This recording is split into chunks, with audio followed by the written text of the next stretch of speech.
लाल की। श्री जटेरी बिहारिणी बिहारी जू सरकार की। 84 कोस ब्रजमंडल धाम की। गिरिराज धरण की। श्याम सुंदर श्री यमुने महारानी की। गोवर्धन नाथ की। सब संतन की, सब भक्तन की, सब विप्रन की। स्वामी श्री हरदास जी महाराज की जय जय श्री राम। लाला के बाबा की, बाबा के लाला की, लाला बाबा दोनों की जय जय श्री राधे। श्री हरदास।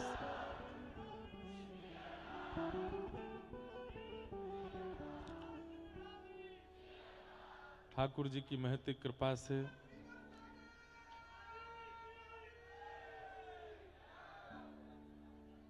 ठाकुर जी की महती कृपा से हम आप सब लोग 84 कोस ब्रजमंडल धाम के इस पावन क्षेत्र में श्री जटेरी धाम में श्री कुंज बिहारी लाल जी के, राधा कुंज बिहारी लाल जी के पावन सन्निधि में चारों तरफ तलहटी है, मध्य में ये पावन जटेरी स्थान हमारे सब संत वृंदों के परम आशीर्वाद से एवं हमारे पूज्य महाराज जी जिनकी कृपा से हम आप सब लोग जटेरी धाम में श्री राधा कुंज बिहारी लाल जी की सन्निधि में बैठे हैं। सब संतों की कृपा, ब्रजवासियों की कृपा, किशोरी जी की कृपा से मधुरतम निकुंज विलास रस महोत्सव का यह आनंद आज अपने षष्ठम दिवस में प्रवेश कर रहा है। यह हमारा परम सौभाग्य है। ठाकुर जी की मधुरतम लीला, ठाकुर जी के मधुरतम वैष्णवों का इतना समूह, ठाकुर जी के अधर का मधुर प्रसाद, कभी कोई राग रागनियां छिड़ रही हैं, कभी कोई कीर्तन हो रहा है, कभी कोई नृत्य चल रहा है, और कुछ नहीं तो हम जो श्वास यहां ले रहे हैं उसमें व्रज के कण जा ही रहे हैं भीतर। व्रज रज के कण, शायद वृंदावन में भी इतनी रज अब अनुभूति में नहीं आती। श्री गोवर्धन नंदगांव बरसाने में भी इतनी रज पवित्र रूप से दर्शन और मस्तिष्क से लगाने को नहीं मिलती, परंतु यहां चारों ओर से हम रज में ही घिरे हैं। 24 घंटे ठाकुर जी के चरण की रज तन पर, मस्तक पर, श्वास श्वास में प्रवेश कर रही है। यह परम आनंद यहां प्राप्त हो रहा है। महाराज जी की बड़ी कृपा है। आज कई संतजन पधारे हैं, सबको बारंबार वंदन करते हैं, सबको बारंबार प्रणाम करते हैं। अभी श्री हरिओम यादव जी, माननीय जी विधायक फिरोजाबाद शिकोहाबाद से पधारे हैं, उनका भी बहुत बहुत स्वागत। महाराज जी कुछ कह रहे हैं। और हमारे निम्मार्क रत्न पूज्य श्री पलसाना वाले महाराज जी पधारे हैं। पूज्य जड़खोर धाम से भी महाराज जी ने पधारे हैं, और श्री बद्री विशाल धाम से महंत श्री शिवराम दास जी महाराज पधारे हैं। और यदि बड़े संतों का दास नाम न ले सके तो सभी के श्री चरणों में दास की साष्टांग दंडवत प्रणाम स्वीकार। बड़ी कृपा, सब संत जन कृपा करके यहाँ पधार रहे हैं। ऐसा लगे कि जैसे रास बिहारी ठाकुर जी रास कर रहे हैं और रास के मध्य में दूर दूर से सब गोपीन को टेर दे करके बुला रहे हैं।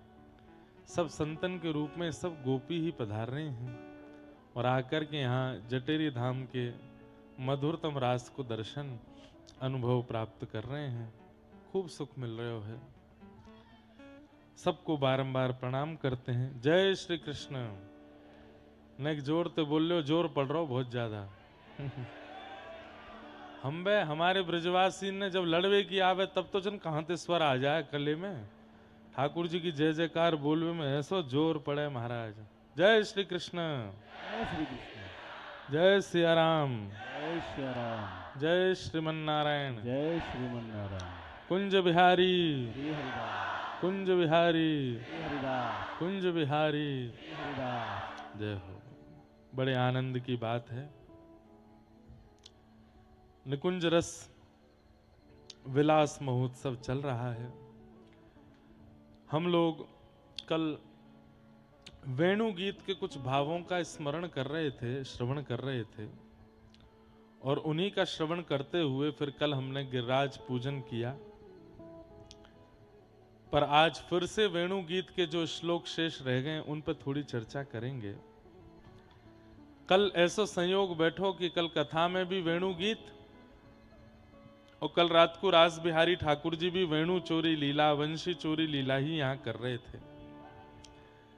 तो कहीं ना कहीं ये बात और स्पष्ट हो गई चित्त में कि श्री राधा कुंज बिहारी लाल जी को वेणु गीत का ही भाव विस्तार से सुनना है, इसीलिए बार बार वेणु के भावन को ही प्रस्तुत कर रहे हैं। वेणु गीत तो कल रात्रि मैंने और दो भाव लिखे कि वंशी ठाकुर जी को सबसे ज्यादा प्रिय है, तो वहां वंशी में ऐसो कौन सो लक्षण है, ऐसे कौन से गुण हैं जिसके कारण ठाकुर जी को वो इतनी प्रिय है। सब लोग ध्यान से सुनो। तो कल उसके 4 लक्षण बताए थे, 2 लक्षण और रात्रि में आए हैं ध्यान में। अच्छा, इन लक्षणों में विशेषता क्या है? ये वे लक्षण हैं जो लक्षण मानव यदि अपने जीवन में लावे तो ठाकुर जी के अधर का अधिकारी बन सके, ठाकुर जी के सामीप्य का अधिकारी बन सके। हम सबको उद्देश्य है कि हम सब ठाकुर जी की प्राप्ति करना चाहें, पर ठाकुर जी की प्राप्ति के लिए उनके अनुकूल बनना बहुत जरूरी है। व्रज में जन्म लेने से आप ठाकुर जी के अनुकूल हो तो जाते हैं, व्रज में हम सबको जन्म भयो, हम ठाकुर जी के ही हैं, पर फिर भी एक बात मेरी बहुत ध्यान से सुनियो, सब लोग यहां को देखो। कई बार हम लोगन के मन में ये भाव आ जाए कि भाई व्रज में जन्म है गयो, अब तो हमें कछु करवे की आवश्यकता ना है। आपकी बात बिल्कुल ठीक है, लेकिन आप एक बात और सुनो, यही ब्रज में कंस भी जन्म हो, यही ब्रज में राक्षस भी आए हैं कई। वह यमुना जल को 24 घंटा अपने रोम रोम में पिरोवे वारो वो कालियानाग भी है। भैया ये कट क्यों रही है आवाज इतनी वंशी की? या तो हमारे वाले स्पीकर बंद कर दो मंच के। तो क्या बता रहा था मैं कि हाँ, तो कई बार हम लोगन को ये अभिमान है जाए कि हम भैया ब्रज में जन्मे हैं, कैसे ना इतराऊं मैं। कहा मिलो है? बरसाना मिला है। खूब बढ़िया इतराओ, बरसानो मिलो है। खूब बढ़िया इतराओ, आपको वृंदावन मिला है, नंदगाम मिलो है, गोवर्धन मिलो है, डीग मिलो है, जटेरी मिलो है। पर इतरावे को अधिकार तब है जब आप ठाकुर जी के गुणन से युक्त हो, ठाकुर जी के प्रिय गुणन से युक्त हो। नहीं तो ये अहम गोपियों के चित्त में भी आया था। रास विहार करते समय तो ठाकुर जी उनको छोड़ करके भी चले गए। हम व्रज में जन्मे हैं, ये हमारा सौभाग्य है। बाहर के जन्मे लोगन को थोड़ी कठिनाई है सके ठाकुर जी के योग्य बनने में। अरे हम ब्रजवासीन को इतनी कठिनाई को सामना ना करना पड़ेगा, हम तो बहुत जल्दी ठाकुर जी के रह सकें, पर हम प्रयास ना करें या अभिमान में प्रयास ना करें कि हम ब्रज के, हम तो ठाकुर जी के ही हैं, जन्मते ही ठाकुर जी के हैं भैया हम ठाकुर जी के। लेकिन कभी अपने गुण दोषन पे स्वयं चिंतन करो। ठाकुर जी बड़े कृपालु हैं, ब्रजवासी में दोष ना देखें, लेकिन हमको स्वयं देखने चाहिए कि हम में कहा दोष है। कहीं वो ठाकुर जी की सेवा में कष्टदायी तो नहीं है, कहीं वो ठाकुर जी की सेवा में ठाकुर जी को कष्ट तो नहीं दे रहे हैं। इसलिए वेणु वंशी के लक्षण क्या हैं? वंशी का सबसे पहला लक्षण कल मैंने बताया कि वो दोष युक्त होते हुए भी ठाकुर जी के सामने दोष छुपाती नहीं, अपने समस्त छिद्रों को प्रकट कर देती है। दूसरा लक्षण कल हमने सुना था सहनशीलता, बहुत सहकर के वंशी बनती है। आज बहुत सुंदर प्रसंग है वेणु गीत में, इसलिए बहुत ध्यान से सुनना। तीसरा वेणु का लक्षण क्या है? पूर्ण अधीन। वंशी पूर्ण अधीन रहती है, स्वर उसके पास है, योग्यताएं उसके पास हैं, आकर्षण करने की योग्यता उसके पास है, लेकिन सारी योग्यताएं होते हुए भी ठाकुर जी के अधीन रहती है। आप चाहोगी तो बजूंगी, नहीं तो नहीं। ये सारे लक्षण हम सब ला सकते हैं अपने चित्त में। चौथा, कल इन पे विस्तार से चर्चा हुई इसलिए केवल मैं नाम बोल रहा हूं। चौथा वेणु का लक्षण क्या है? बिचौलिया। वंशी बजती है, सबको प्रिय लगती है, लेकिन वंशी से ना वंशी बजाने वाले से प्रेम होता है। वंशी बिचौलिया है, सबको खींचती तो है पर खींच करके अपने पास नहीं, अपने स्वर को साधने वाले ठाकुर जी की ओर ले जाती है, बिचौलिया है। तो ये चार लक्षण हम लोगों ने कल सुने थे। अब विषय मैंने ऐसा उठा लियो है कि बहुत एकाग्र चित्त और शांति की आवश्यकता है, पर राधा कुंज बिहारी तो सुन ही रहे हैं, बहुत ध्यान से सुनिए। दो लक्षण और जो कल चित्त में आए कि वंशी में और दो कौन से लक्षण है? नहीं, पांचवा लक्षण, चार तो कल हमने सुने। पांचवा लक्षण है संग्रह नहीं करती। आपने राग देश बजाया, राग मालकोश बजाया, ये तो जो वंशी बजाना जानते हैं उनके लिए बात है। आपने चाहे जो राग बजाया, सब उसके अंदर आते हैं पर ठहरते नहीं, संग्रह नहीं करती। ठाकुर जी को प्राप्त करने वाला व्यक्ति संग्रही नहीं होना चाहिए। बहुत इकट्ठा करने वाला व्यक्ति भगवत प्राप्ति नहीं कर सकता। जिसके अंदर बांटवे की ज्यादा क्षमता है, दैवे को ज्यादा मन जाको रहे हमेशा, वो ठाकुर जी का अधिकारी बनता है। हम लोगों के अंदर संग्रह वृत्ति बहुत है। कोई ने कछु दे दियो तो वह संभाल के रखेंगे, अपने प्रयोग में लेंगे, ठीक है, अच्छी बात है, ये मानवीय स्वभाव होता है। पर मानवीय स्वभाव और भक्त स्वभाव में अंतर भी तो है। भक्त स्वभाव कैसा है? वो विक्रय करता है, वो बांटता है, वो लुटाता है। संतों में और हम गृहस्थियों में अंतर क्या है? हम गृहस्थी सब संग्रह करते हैं, वो संत सब बांट देते हैं, जो आए उसको दे दें। आपने कोई बढ़िया वस्तु दी, आपके बाद कोई आए तो वागू दे देंगे।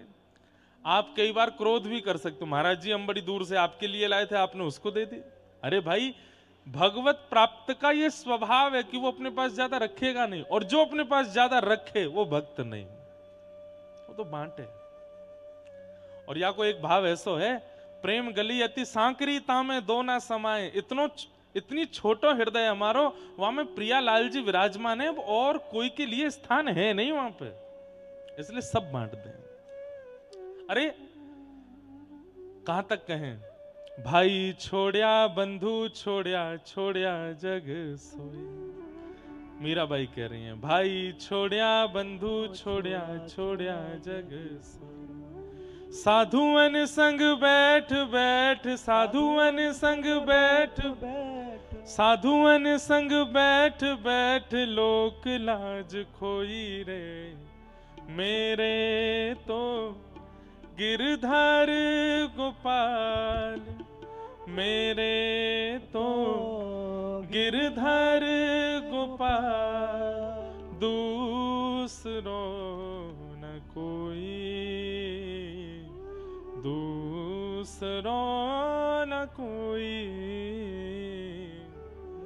कहने वाली बात है बंधुओं, ठाकुर जी जीवन में आएंगे ना तो आप रहोगे परिवार में, आप रहोगे माताजी पिताजी पत्नी पति बच्चा सबन के बीच में रहोगे, पर पता नहीं क्यों सबके बीच रहते हुए भी एक सन्यास जैसी स्थिति रहती है। कोई बहुत आसक्ति नहीं है उन सब के प्रति, और ये हो जाती है। इसलिए मैं तो आजकल युवा बहुत आते हैं कथाओं में, तो उनको समझाता हूं कि भाई ये मार्ग अच्छा तो बहुत लग रहा है, लेकिन सब छूट जाएगा, ध्यान रखियो या बात को। परिवार वाले शिकायत करते रहेंगे, हमते बात ना करे, हमारे पास बैठे ना आए, हमते मिले ना आए, हमते बोले ना आए, हमते कुछ सुख दुख की कहे ना आए। मित्र कहेंगे भैया जब ते गयो है वृंदावन ते बदल बदल सो गयो, ये होगा ही, संग्रह नहीं कर पाओगे। न संसार का, न समाज का, न परिवार का, न वस्तु का, न सामग्री का, सबका संग्रह चला जाएगा। और वंशी का वो स्वरूप है, वंशी संग्रहित नहीं रहती, एक संग्रह नहीं करती। सब लोग इधर देखो, यहां देखो, यहां देखो, कथा सुनो। अच्छा आप कहोगे राग रागनिया, वंशी में कछु भी डालो, वंशी के छिद्र में कुछ भी डाल दो, दूसरी तरफ से निकल जाएगा, नहीं रह सकता उसके पास। इसलिए ठाकुर जी के अधर पर है, संग्रह नहीं करती है। और वंशी का एक लक्षण और है, छठवां लक्षण, ये 2 लक्षण और आए, मैं तो कल तक कुछ ना कुछ ढूंढता ही रहूंगा, लेकिन ये सारे लक्षण वो हैं जो मानवों के अंदर आ सकते हैं। लक्षण निकालने को तो 100 लक्षण आप ढूंढ लोगे। वाह, आज देखो मंच पर क्या बढ़िया शोभा बनी है, कबूतर बैठे, अभी अभी खरगोश भी आएगा। वाह, कितना आनंद है। ये सुख जटेरी में ही है, और तो कहीं ऐसा बन ना सके।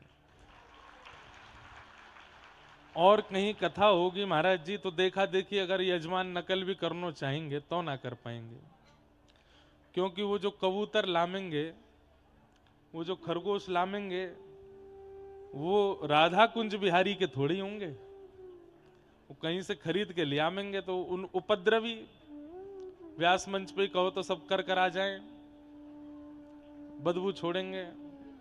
पर ये देखो राधा कुंज बिहारी के दो सब रे सामने बैठ गए। बोले क्यों? श्रोता हैं, श्रोतान को सामने बैठना चाहिए, तो वहां जाके बैठ गए। जब मैं आयो कहो तब यहीं खेल रहे। अभी खरगोश भी आए हैं। वाह, मानो ऐसा कि जैसे यहाँ हमारे भारतवर्ष के अलग अलग स्थानों से सब संत जन पधारे, कोई महापुरुष स्वयं नहीं आ पाए तो अपने प्रतिनिधि भेजें। बोले जटेरी में कथा चल रही है, हम नहीं जा पा रहे, तुम चले जाओ हमारी तरफ से। तो श्री राधा कुंज बिहारी लाल जी मन में सोच रहे हैं, बोले मैं जाऊंगा तो हबड़ तबड़ है जाएगी, तो अपने प्रतिनिधि भेज दिए खरगोश और कबूतर। जाओ कथा सुन के आओ। और आश्चर्य की बात है, देखो मैया ने कैसा आनंद आयो। टीवी में जब ते दिख गए कबूतर, है देख भूरो भूरो सा है।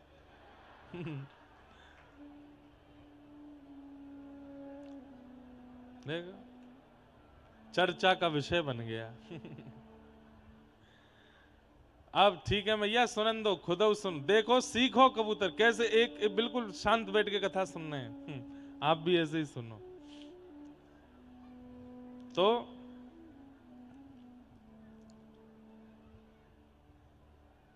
वंशी का 5वां लक्षण क्या है? वो संग्रह नहीं करते अपने पास। सब लोग ध्यान से सुनो, इधर देखो। फिर रात्रि में भाव आया 6वां भाव, और मैं 10 पूरे करके जाऊंगा कल तक। 7, 8, 9, 10 4 और गुण ढूंढ ही लूंगा वंशी के। और वंशी के वह गुण जिनसे ठाकुर जी के अधर की अधिकारिणी बनी और हम भी उसका पालन कर सकें। वंशी का 6वां गुण लगा कि वंशी अभय प्रदान करती है। वंशी से कोई भयभीत नहीं हो सकता।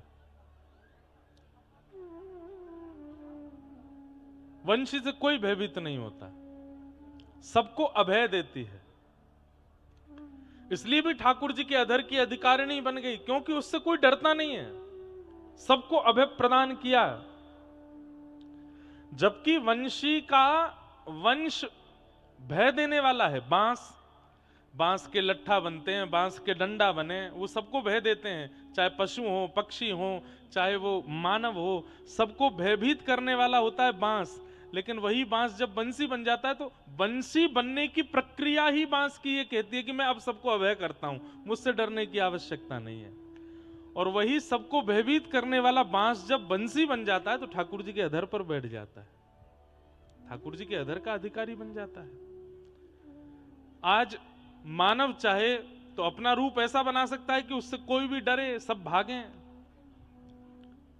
मैं अपने धन के बल पर, ज्ञान के बल पर, अपने शरीर के बल पर किसी को भी ताड़ सकता हूं, लताड़ सकता हूं, उसको कष्ट दे सकता हूं, लेकिन मैंने सबका स्वरूप ऐसा बना लिया, चाहे मेरा ज्ञान हो, बुद्धि हो, भाव हो, सब प्रेम में हो गया।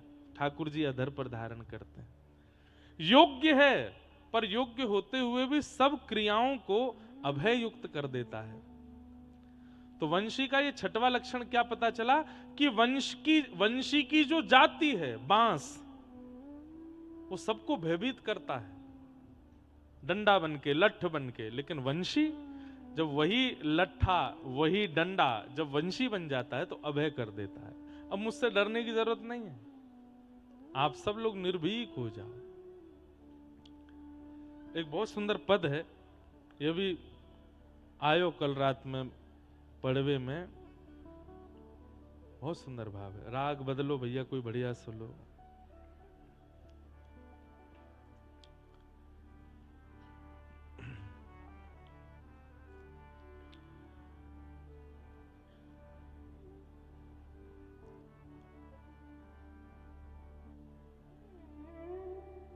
कौन सा लियो है?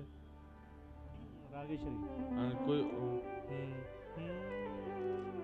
बहुत सुंदर राग है।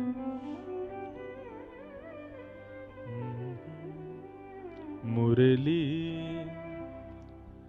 हरि को नाच नचावे, मुरली हरि को नाच नचावे, मुरली हरि को नाच नचावे, मुरली हरि को नाच नचावे। एते पर ये बांस बंसुरिया, एते पर बांस बंसुरिया, एते पर बांस बंसुरिया, एते पर बांस बंसुरिया, नंद नंदन को भावे, नंद नंदन को भावे, हो नंद नंदन को भावे, नंद नंदन को भावे। गाओ। मुरली हरि को नाच नचावे, मुरली हरि को नाच नचावे। भैया हमें कोई नचावे, नाच नचावे को मतलब पता है? नाच नचावे को मतलब कहा रे, हम किसी के अधीन हो गए, वो जो कहता है वो हम करते हैं, वो जहां बोलता है वहां हम बैठ जाते हैं, वो जैसा कहता है वो हम करते हैं, किसी के गुलाम बन गए, किसी की चाकरी करने को कहते हैं नाच नाचना। जैसे हम शिष्यगण अपने गुरुजी के कहे पे चलते हैं तो है गुरुजी के बोले पे नाच नाचे, कोई अपनी पत्नी के कहे पे चलता है, पत्नी को गुलाम है वही के कहे पे चले। अरे मैया को छोड़ा है, जैसे या कि मैया के वही करे। गोपियां सब क्या कह रही हैं? बोले भैया या वंशीय मान गए हम। बोले क्यों? बोले ये हरि को नाच नचावे, वो हरि जो तीनों लोकन को नचावे, वो या वंशी के कारण नाचे नाचे डोले। और हमें नचाने वाला, हम पर अधिकार जमाने वाला हमको प्रिय नहीं लगता, लेकिन गोपियां कहती हैं एते पर ये बांस बांसुरिया नंद नदन को भावे। ये बंसी इतनो नचावे लाला को, फिर भी यार इतनी प्रिय क्यों है? हरि को नाच नचावे, वंशी हरि को नाच नचावे। कैसे नाच नचावे? ठाड़े रहत अधीन ताक में, ठाड़े रहत अधीन ताक में, चलते फिरते ठाकुर जी वंशी नहीं बजाते, चलते फिरते सब काम करें ठाकुर जी, लेकिन जब वंशी बजाने को समय आवे तो ठाकुर जी स्थिर रह जाएं, एक जगह खड़े रह जाएं, फिर बजावें। ये नाच नहीं है तो क्या, पूरी गोपीन से चलते फिरते मिलेंगे, राधा रानी से चलते फिरते बात करेंगे, यशोदा मैया, नंद बाबा, सबसे चलते फिरते उछलते कूदते बात करें, पर जब ये वंशी बजावे को समय आवे तो एकांत ढूंढे, वहां ठाड़े है करके तब वंशी बजावे, स्थिर रह जाएं। ठाड़े रहते अधीनता के हुए, ठाड़े रहते सकुच न बोलत बात, सकुच न बोलत बात। हाँ वह निधरक आज्ञा करवावे, वह निधरक आज्ञा करवावे, ने कहूँ नहीं लजात, ने कहूँ नहीं लजात। हे मुरली हरि को नाच नचावे, मुरली हरि को नाच, हाँ मुरली हरि को नाच नचावे, मुरली हरि को नाच।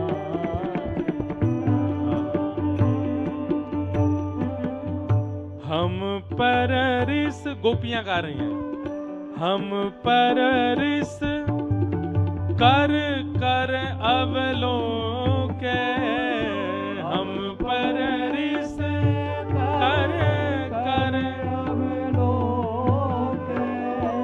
नासा फूट फरकावे, नासा फूट फरकावे। हे सूरदास जब जब रीझत है, सूरदास जब जब रीझत है, सूरदास जब जब रीझत है, सूरदास जब जब रीझत है,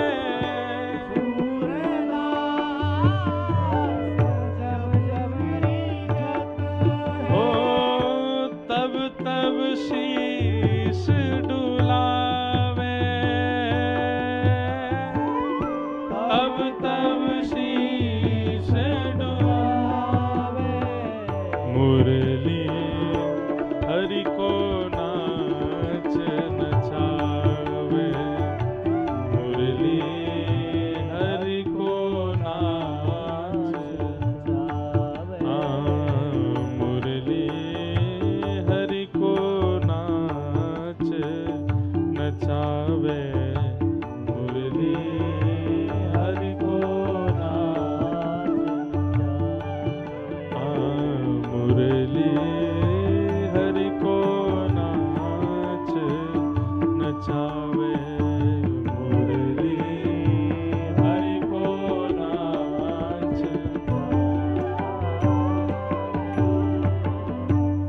गोपियां कह रही हैं कैसी बड़भागी है ये मुरली, बोले क्यों, ठाड़े रहत अधीन ताके हुए,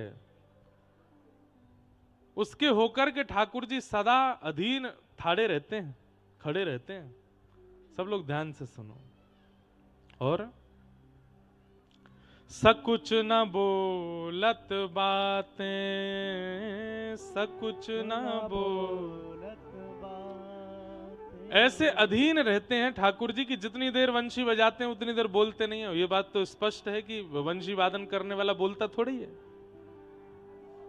ठाकुर जी बोलते नहीं है, अधीन होकर के श्रवण करते हैं, वादन करते हैं। और हम पर रिस कर कर अवलोकत, हम पर रिस कर कर अवलोकत, नासा फूट फरकावे, नासा फूट फरकावे। सूरदास दब जब रीझत है, सूरदास जब रीझत है, तब तब शीश डुलावे, तब तब शीश डुलावे। गोपियां कह रही हैं हम जब सामने आ जावे, नंद नंदन हमको तो रिस भर के देखे। रिस मतलब ब्रजवासी समझ जाएं भैया, गुस्सा करके देखें या फिर चिढ़ के देखें, या चिढ़ के गुस्सा करके भी नहीं तो नाक फुला के हमारी ओर देखे। गोपियां कह रही हैं हम जैसे ही सामने आ जाएं तो हमको तो ऐसे देखे। हम पर रिस कर कर अवलोकत, नासा फूट फुलावे, अपनी नाक फुलाए ले हमें देख के। तो जैसे हम आएंगे, जैसे हम लोग कई बार करते हैं ना, बिल्ली रास्ता काट गई भैया मेरो काम अशुभ होएगा, ऐसे ही ठाकुर जी गोप ग्वालन के संग डोलते डोलते जैसी कोई गोपी सामने आ जाए, सोई ठाकुर जी बिना कछु बोले सिर पे हाथ धरे, ग्वाल वाल के लाला कहा भयो, अरे मेरो काम रुक गयो, बोले काय को जे आएगी मेरे सामने, याकू देख लियो मेरो काम बनेगा ही नहीं।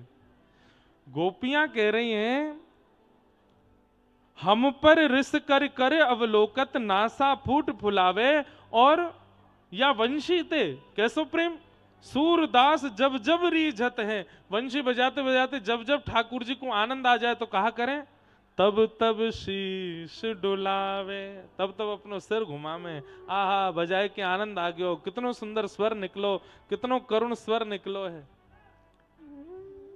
मुरली हरि को नाच नचावे, ये वंशी ठाकुर जी को नृत्य कराए रही है। ऐसे सुंदर भाव गोपियों के हैं।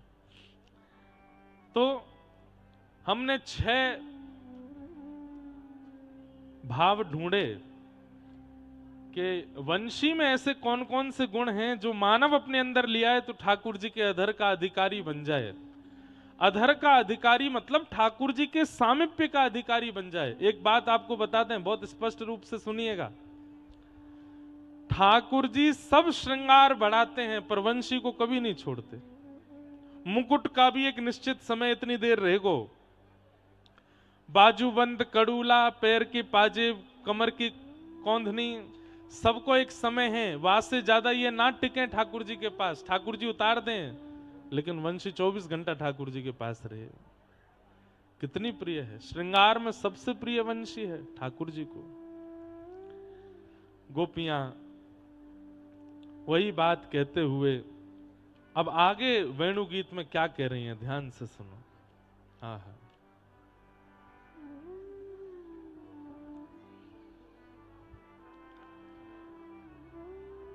कि गोप्य किमाचरदयं कुशलस्म वेणु, दामोदराधर सुधामपि गोपिकानां, भुंक्ते स्वयं यद विशिष्ट रसं हृदिन्यो,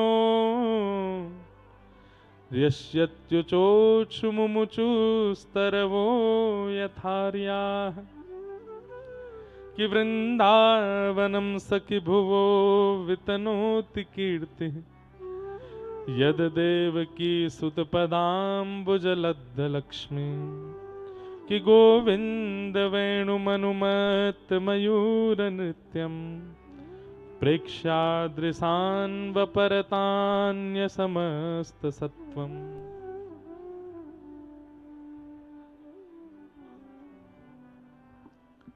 सावधानी से सुनो भैया।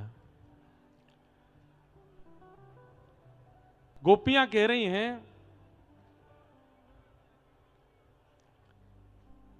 अरे देखो तो, वन में गए हुए श्याम सुंदर के वेणु रव को सुनकर के वृक्षों से पानी निकल रहा है, वृक्ष जल का संचय कर रहे हैं। शीतकाल में जब कोहरा पड़ता है तो वृक्ष के पत्तों पर पानी जम जाता है, ओस जम जाती है सुबह सुबह।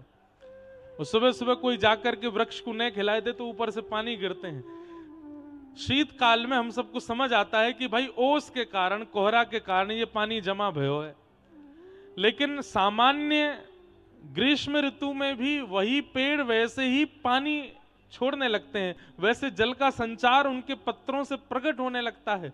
कब? जब ठाकुर जी वंशी का नाद करते हैं। गोपियां आपस में चर्चा कर रही हैं, बहुत अंतरंग वार्ता है ना, ध्यान से सुनो। गोपियां आपस में चर्चा कर रही हैं, अरे भैया ये वृक्षन से जल प्रवाह क्यों हेरो है? और ये याद रखिएगा, ठाकुर जी किलोमीटरों दूर वन में हैं, ये गोपियां घर में बैठ के वंशी रव सुनकर के अपने मन की स्थिति से चर्चा कर रही हैं। वेणु गीत में ठाकुर जी की वेणु की ध्वनि आ रही है और उन गोपियों के मन से भाव प्रकट करा रही है। एक गोपी बोली,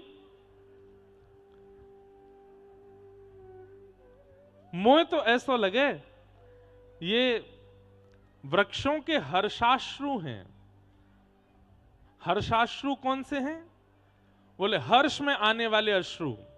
कई बार घर में कोई मंगल कार्य होता है तो उसकी बात सुनकर के आप रोने लगते हैं, आंखों में आंसू आ जाते हैं। किसी का ब्याह हुआ हो तो आंसू आते हैं, बच्चा फर्स्ट डिवीजन पास हो जाए या घर में कुछ अच्छी क्रिया होती है तो हर्ष के अश्रु प्रकट होते हैं। बोले हर्षाश्रु क्यों हो रहे हैं? तब वृक्षों ने आपस में ये बात कही, बोले भैया या वंशी को देखकर के हमारे नेत्र सजल या मारे है रहे कि हम जड़ हैं, हमारा स्वरूप चैतन्य नहीं है, हम जड़ हैं। परंतु भैया हमारे कुल खानदान से प्रगटी ये वंशी कितनी सौभाग्यशाली है, जड़ होते हुए भी ठाकुर जी के अधर से लग करके कितने चैतन्यों का कल्याण कर रही है। इसलिए पेड़ों के भाव से अश्रु प्रकट हो रहे हैं, हर्षाश्रु प्रकट हो रहे हैं, हर्षाश्रु प्रकट हो रहे हैं। भाव समझो, वृक्ष आपस में कह रहे हैं कि हम तो जड़ हैं, हमारा स्वभाव तो एक जगह स्थिर रहनो है, हम कभी कोई को सुख देवे वाले नहीं है, बस एक जगह खड़े रहें, कोई आई करके अगर हमारे नीचे बैठ के छाया ले ले तो ठीक है। लेकिन आज वंशी को देख करके हमें अपने संपूर्ण वृक्ष वंश पर गौरव है रहे हो है कि याने ठाकुर जी के अधर से लग करके कितने चैतन्य को कल्याण कर दियो, कितने चैतन्य पर कल्याण की भावना परोसी है। इसलिए वृक्षों के हर्षाश्रु प्रकट हो रहे हैं। तब दूसरी गोपी बोली, अरे तू अपने मन से बात बनाए रही है, ये प्रसन्न है कि ना रो रहे? तो बोले ये दुखाश्रु हैं, ये वृक्षों के दुखाश्रु हैं। ताके मुझे अपना बनाए, नींद चुरा के मुझे अपना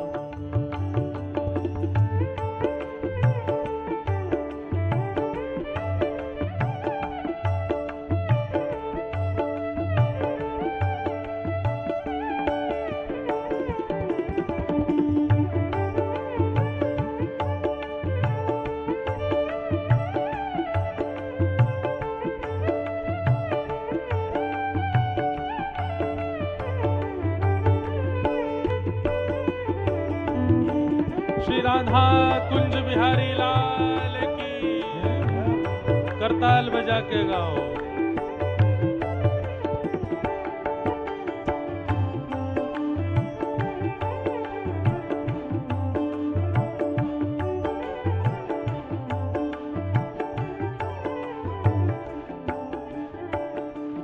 हो भक्त तुम्हारा कान्हा तुमको पुकारे, दर्श दिखा दो मेरे प्राणों के प्रिय। ओ लाला तेरी वंशी बजे धीरे धीरे, ओ लाला तेरी वंशी बजे धीरे धीरे, हाँ श्याम तेरी वंशी बजे धीरे धीरे, ओ श्याम तेरी वंशी बजे धीरे अब धीरे। कथाओं में आधुनिक भजन काफी आ गए हैं, लेकिन ये पुरानी पुरानी धरोहर है जो हम बचपन में सुनते, पुरानी कथाओं में कभी पूज्य पिताजी आदि वक्तागण उस समय गाते थे। इत में ललिता उत में विशाखा, इत में ललिता उत में विशाखा, इत में ललिता